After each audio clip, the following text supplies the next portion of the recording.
Assalamualaikum warahmatullahi wabarakatuh. Perkenalkan, nama saya Yunita Anissa Putri dari tingkat 1B. Kali ini saya akan menjelaskan tentang sistem pencernaan. Yang pertama ada saluran pencernaan pertama ada rongga mulut.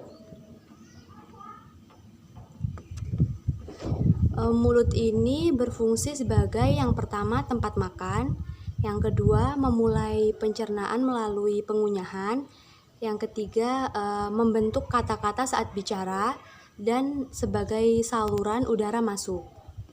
Yang kedua adalah lidah. Lidah ini terletak pada kafum oris. Lidah ini berfungsi yang pertama sebagai pengaduk makanan dan pembentuk suara, lalu berperan sebagai pengecap dan merasakan makanan. Selanjutnya yaitu kelenjar ludah.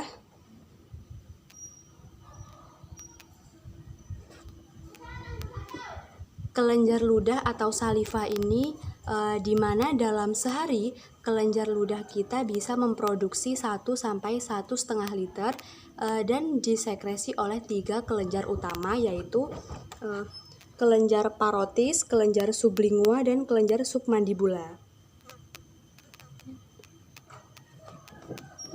Lalu selanjutnya adalah faring.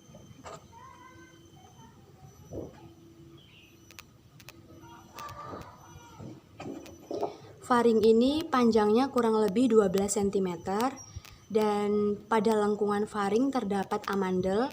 Fungsi utama faring yaitu membawa makanan dari rongga mulut ke kerongkongan atau esofagus. Selanjutnya adalah kerongkongan.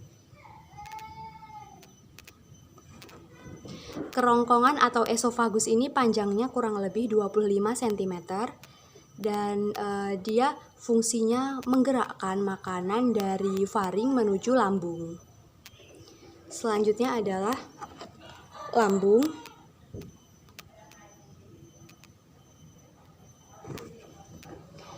Lambung ini mempunyai fungsi yang pertama sebagai tempat makanan sementara, yang kedua itu sebagai memulai proses pencernaan, lalu memecah makanan menjadi kimus, dan si lambung ini perlahan-lahan mengosongkan isinya ke usus halus. Selanjutnya ada usus halus. Yang pertama ada duodenum. Duodenum ini melengkung seperti kuku kuda, panjangnya kurang lebih 25 cm. Bagian kanan duodenum ini ada tempat bermuaranya saluran pankreas dan saluran empedu. Selanjutnya ada jejunum.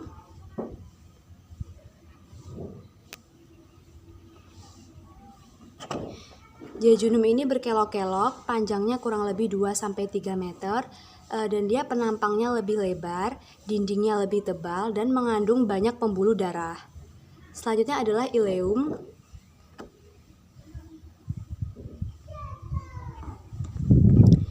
Ileum ini batas antara ileum dan jejunum tidak jelas, panjangnya kurang lebih 4-5 meter, dan ileum ini dia langsung berhubungan dengan cecum. Selanjutnya fungsi dari usus halus itu yang pertama yaitu menerima zat-zat yang telah dicerna untuk diserap melalui kapiler-kapiler darah dan saluran limfe. Selanjutnya menyerap protein dalam bentuk asam amino, lalu menyerap karbohidrat dalam bentuk monosakarida. Selanjutnya yaitu usus besar. Usus besar ini panjangnya kurang lebih 1,5 sampai 1,7 meter. Usus besar ini yang pertama ada kolon ascendens.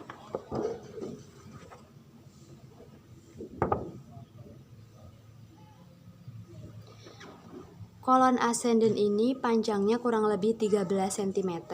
Dia terletak pada abdomen kanan bawah.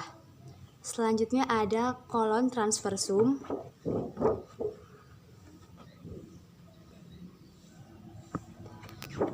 Kolon transversum ini panjangnya kurang lebih 38 cm.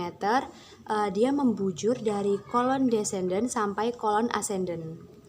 Selanjutnya ada kolon descendens.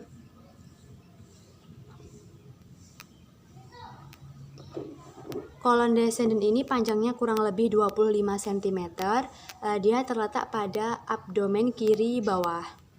Nah, selanjutnya fungsi dari usus besar sendiri yaitu yang pertama absorpsi air dan elektrolit, yang kedua pergerakan, yang ketiga eliminasi atau tempat feses, yang keempat dia sebagai tempat tinggal bakteri coli.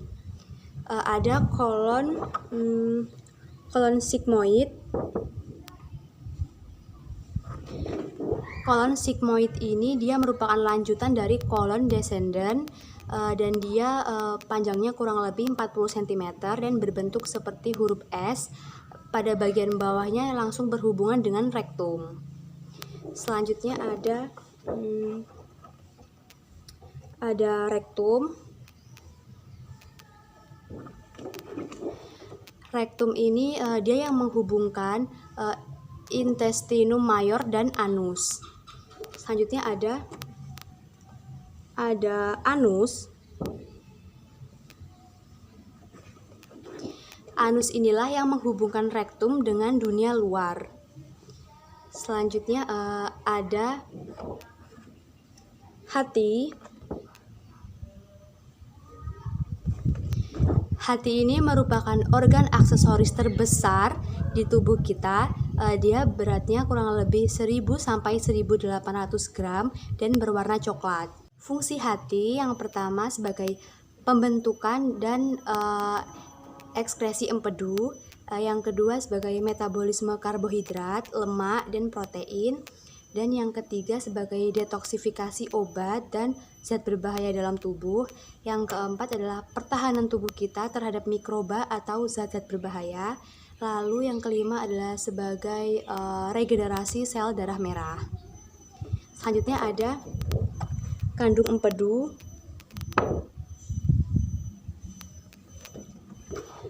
Kandung empedu ini merupakan kantong berbentuk buah pir yang terletak di bawah permukaan hati.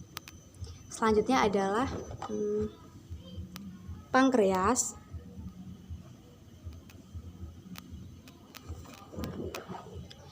Pankreas ini terletak di belakang lambung kurang lebih 15 cm. Pankreas ini memiliki dua fungsi. Yang pertama, fungsi pankreas sebagai organ eksokrin, yaitu sekret yang dihasilkan dicurahkan bukan di sirkulasi darah tetapi di saluran pencernaan. Yang kedua, fungsi pankreas sebagai organ endokrin, yaitu sekret dicurahkan ke sirkulasi darah hormon. Baiklah, sekian penjelasan saya tentang sistem pencernaan. Mohon maaf apabila terdapat salah-salah kata. Saya akhiri. Wassalamualaikum warahmatullahi wabarakatuh.